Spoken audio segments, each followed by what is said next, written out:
Today's passage comes from Psalm 39, verses 4 and 5. It says, Lord, remind me how brief my time on earth will be. Remind me that my days are numbered, how fleeting my life is. You have made my life no longer than the width of my hand. My entire lifetime is just a moment to you. At best, each of us is but a breath. Please rise and recite the Lord's Prayer. Our Father, who art in heaven, hallowed be thy name. Thy kingdom come, thy will be done, on earth as it is in heaven. Give us this day our daily bread. Forgive us our trespasses, as we forgive those who trespass against us. Lead us not into temptation, but deliver us from evil. Thine is the kingdom, the power, and the glory forever and ever. Amen.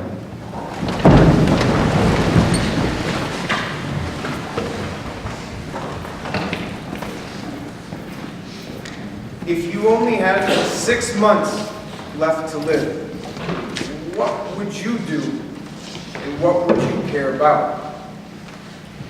The beginning of last month, I saw a video that changed my perspective on this question. I want to share with you a quick story about a woman named Brittany Mayman and what I learned from her.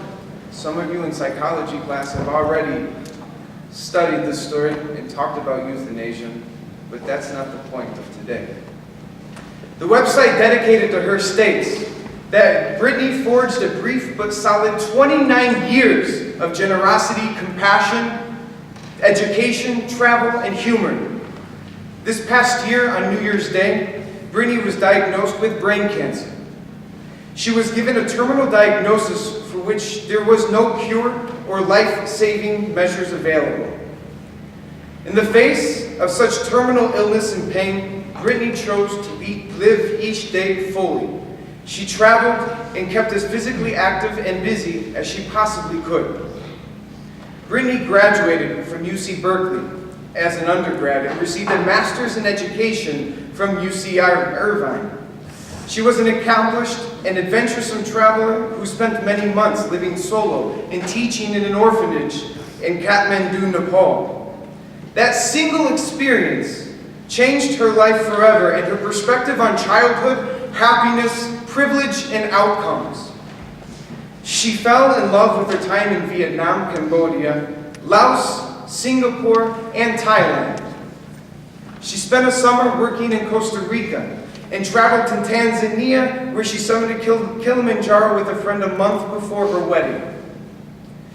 She took ice climbing courses in Cayambe and Cotopaxi in Ecuador. And she was an avid scuba diver who relished her time in the Galapagos, Zanzibar, the Caymans, and pretty much any island she ever visited.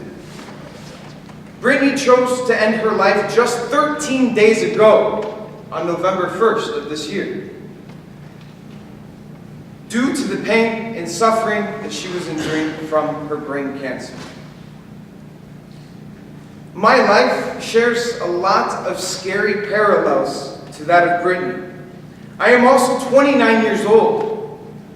I'm a teacher with a master's degree. I have lived in Mexico. I've traveled to many different countries. And the last thing I saw while driving back to the airport in Ecuador just 3 months ago was Cotopaxi, where Brittany took ice climbing lessons. While in Honduras, I became a resident. I traveled around on a motorcycle that I bought. I didn't have hot water and was forced to take cold showers for 2 years of my life. Gracias, Honduras, the place where I lived, had a population of about 12,000 people. And due to a lot of social and economic stresses, there was a suicide rate of about 10 to 15 teenagers a month when I first arrived. Those are teenagers the same age as you. I helped establish and run an after-school program to help combat the alarming suicide rate in the small city, and it helped tremendously. By the time I left 2 years later, there was no more talk of suicides. All of these experiences have also changed my perspective on happiness, on privilege, and on outcomes. The biggest difference between Brittany and me is that I've been fortunate enough not to have been diagnosed with a terminal illness. And I thank God for that. The takeaway from Brittany's story was how she decided to spend the last few months of her life. She didn't go out shopping, nor bar hopping, nor did she decide to go out and buy a bunch of lavish and expensive things. She spent her time doing what she loved, traveling, and even more importantly, spending time with those that she loved, her friends and her family.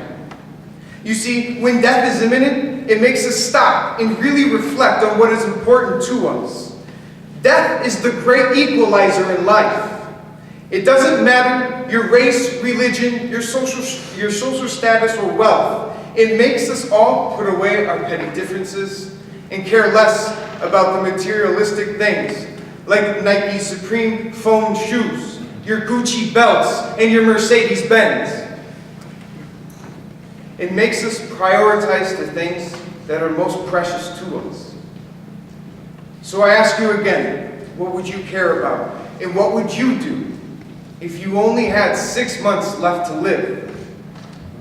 Try to live every day as if it were your last, and more importantly, do what makes you truly happy, and try to surround yourself with those that you love.